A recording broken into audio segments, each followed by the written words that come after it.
하나님 말씀 시편 48편입니다. 하나님 말씀 시편 48편입니다.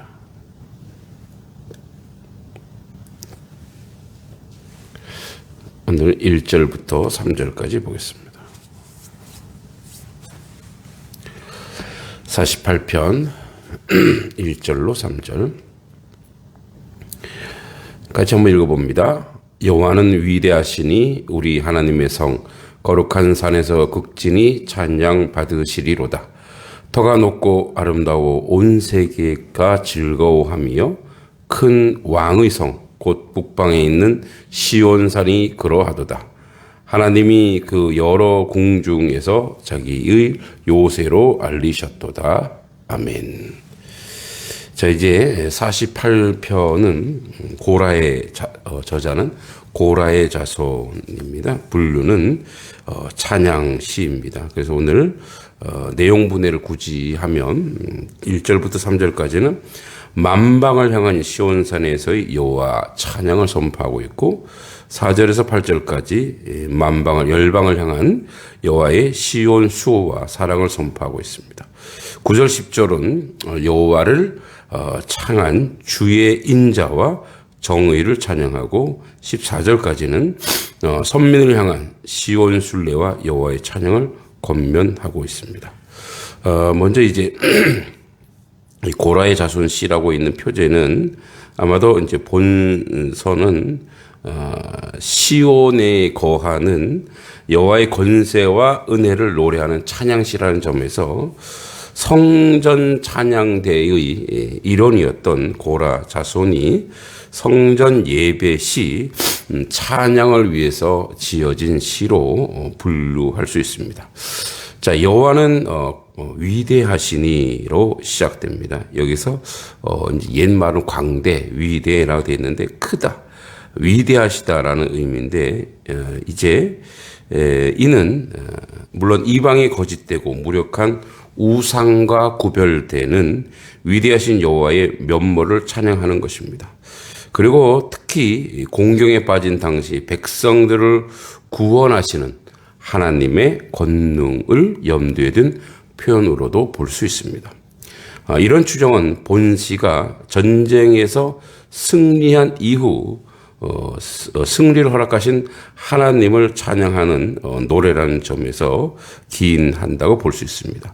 그래서 이 저술 배경을 역사적으로 보면 BC 701년에서 699년 히스기야 시대에 아수르 왕 사네립이 사네립 군사가 예루살렘을 침략했지만 하나님의 초자연적 개입으로 이를 물리친 사건을 이야기합니다. 잘 알다시피 열왕기하 19장에 하루아침에 18만 5천 명이 몰살당하게 되죠.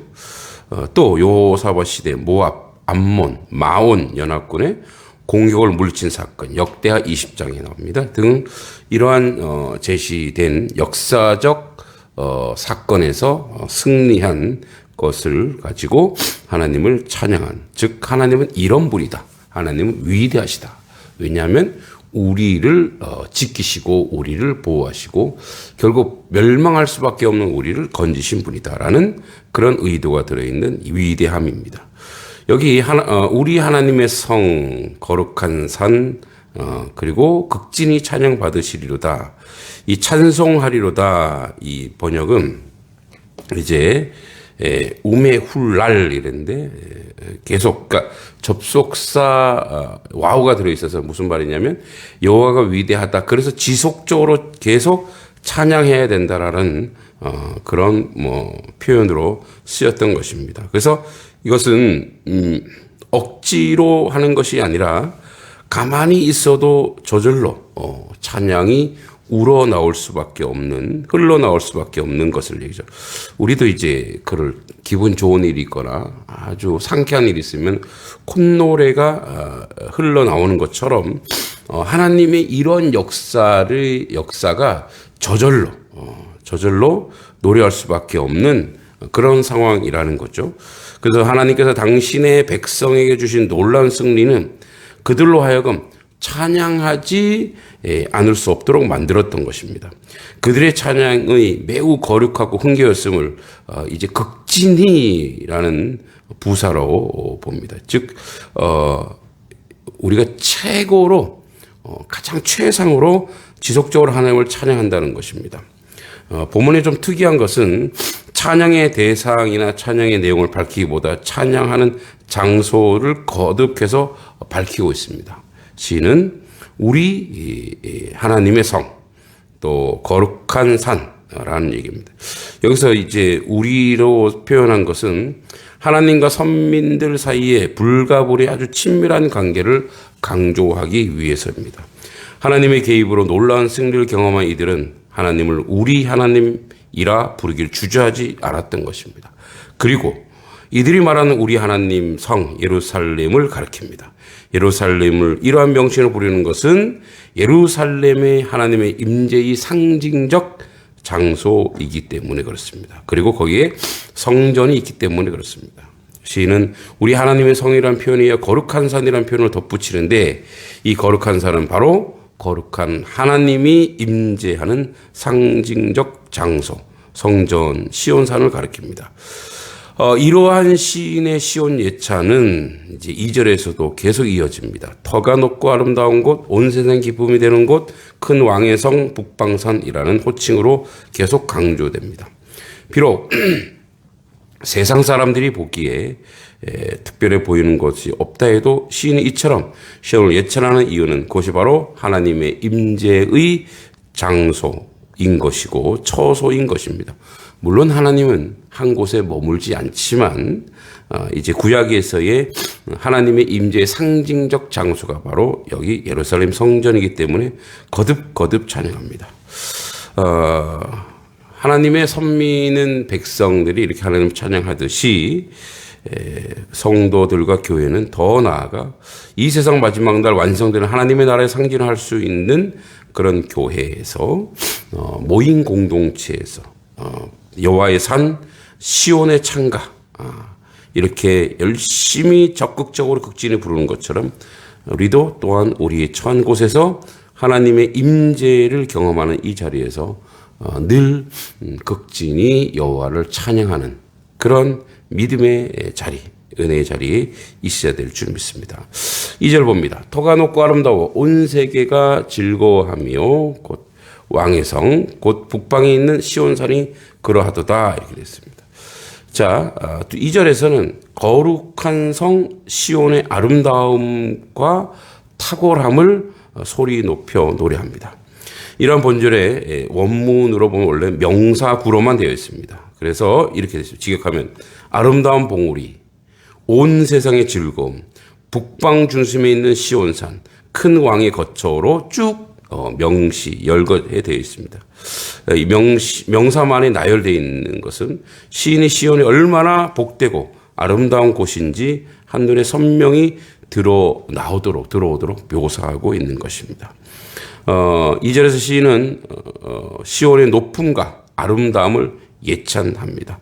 그래서 터가 높고 터가 높고 그래서 이 높고는 높이 고도 등의 의미를 지니며 아름다운 또 어여쁜이란 의미의 형용사도 연결됐습니다. 즉 아름다운 높이로 직역된 이 아름다운 봉우리란 의미입니다.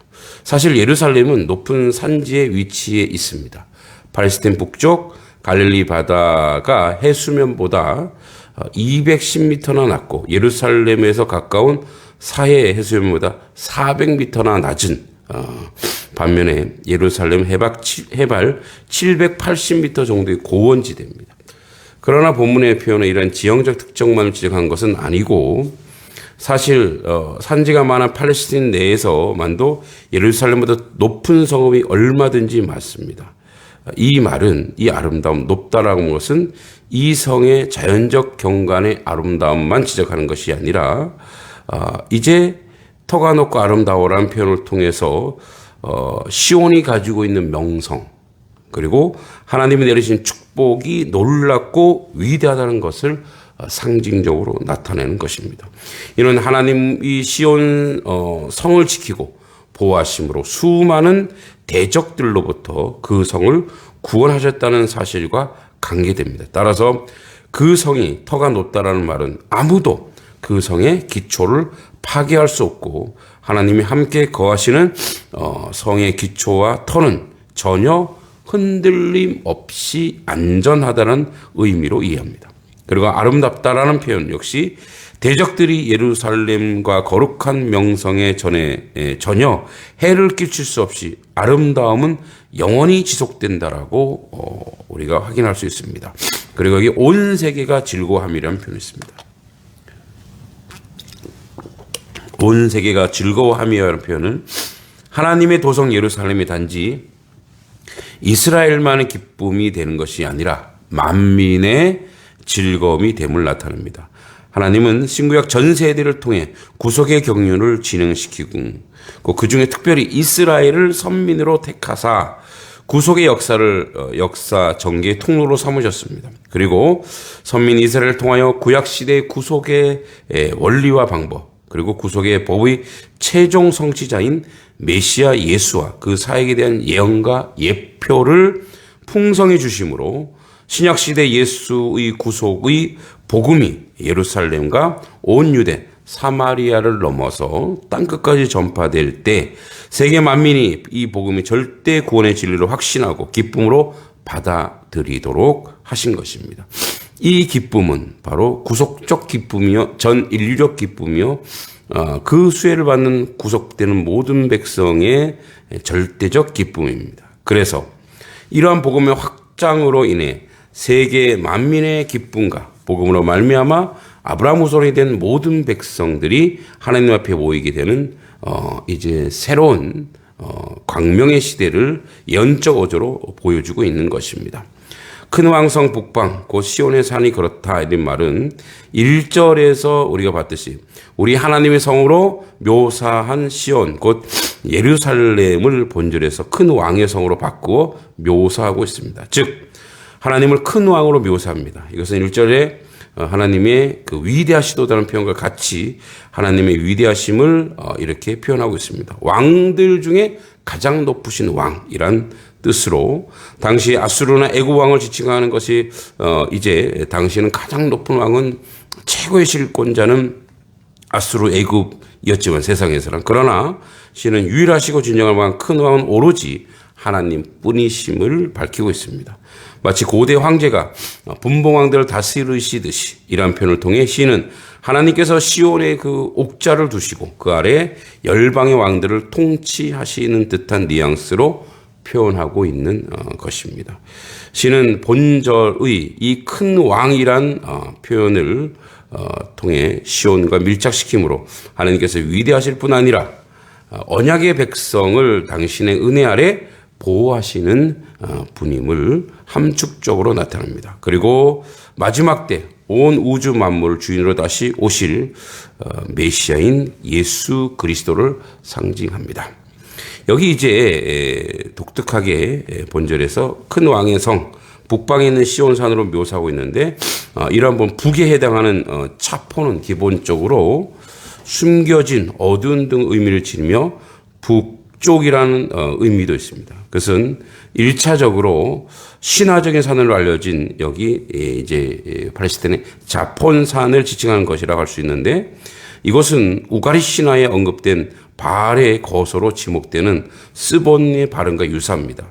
뿐만 아니라 이것은 당시 사람들에게 그리스 신화 올림푸스 산과 유사한 것으로 인식되고 있고 신탁 즉 신의 통치가 이루어지는 곳으로 인식되었습니다.